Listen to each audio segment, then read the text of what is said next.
Greetings, everyone. This is Jamal from Jamal-Kim.com, and welcome to my third installment of my review on The Science of Getting Rich by Wallace D. Wattles. Again, incredible book. I highly recommend you to get that and start studying it. And I've been talking about this whole concept of getting rich. A lot of people are scared to put that out there, scared to say that they want to be abundant. Let's just talk about rich. Like, what is it to be rich? And really, to be rich means that you don't have to want for anything financially. And who doesn't want that?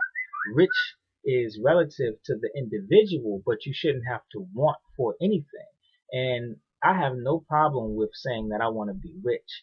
And there was a time when I had blockages and I couldn't accept that fact. You know, a lot of people, especially when you come into consciousness, you run away from the riches. You know, it's like we're almost comfortable with struggling and being poor. You know, and we attach evil and bad things to money, but you actually need money to do the things that you want. So, I definitely want to be abundant and not have to want for anything, and I want my family to not have to want for anything. I mean, let's think about it. I might not necessarily want to, drive around in a Bentley, because cars is not really my thing. If it's your thing, there's nothing wrong with that. But I wouldn't mind having a Norwalk press, which is a $1,500 juicer. Like, I wouldn't mind having that. I might not necessarily want to live in a mansion, but I definitely would love to. I would definitely love to, be able to take my family to a country in Africa and spend, a month, 2 months, even 3 months there, just, really indulging in the culture and learning. Wouldn't mind doing something like that. I actually want to do that. So you need money, so richness, as the author is saying, is a part of our development. So we're going to dive in today. I'm going to get into chapter 2. Chapter 2, there is a science of getting rich. You can see that there. There we go. There is a science to getting rich. And in this particular chapter, he just talks about the specific science of it.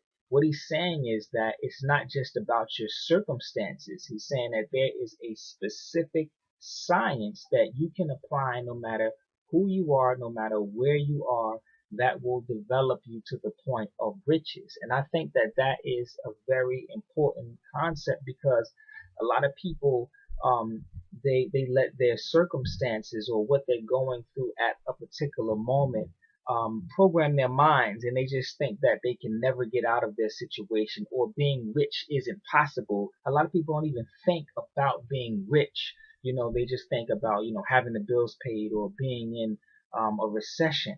But based on what he's saying, it doesn't matter what type of situation you're in, it doesn't matter your circumstances, you have the ability to be rich if you follow certain principles. So I want to read a little bit of chapter 2.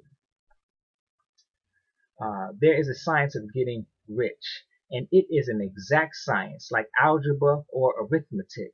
There are certain laws which govern the process of acquiring riches, and once these laws are learned and obeyed by anyone, that person will get rich with mathematical certainty.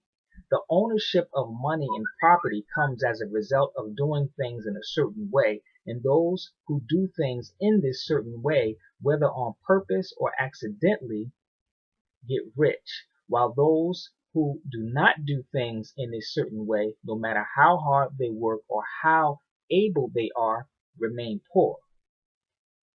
It is a natural law that like causes always produce like effects, and therefore any man or woman who learns to do things in this certain way will infallibly get rich. That the above statement is true is shown by the following facts. Getting rich is not a matter of environment, for if it were, all the people in certain neighborhoods would become wealthy.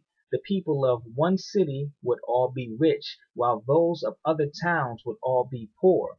or all the inhabitants of one state will roll in wealth, while those of an adjoining state will be in poverty.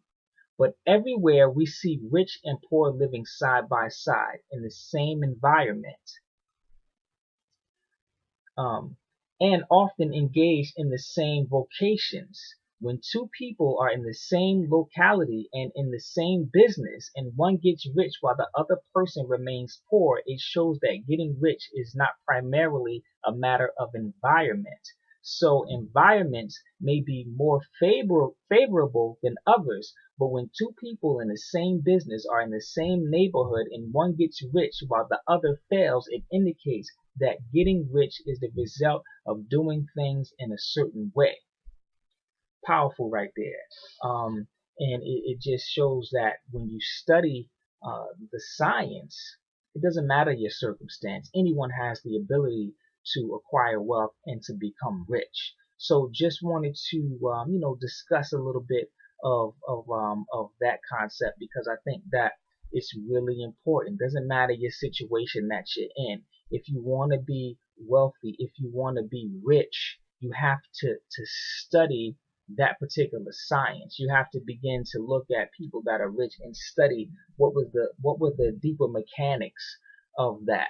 So we have to begin to reprogram ourselves to believe that it's possible to be rich. So that's it for today. I'll see you tomorrow on the next installment. Peace and prosperity. Let's get free.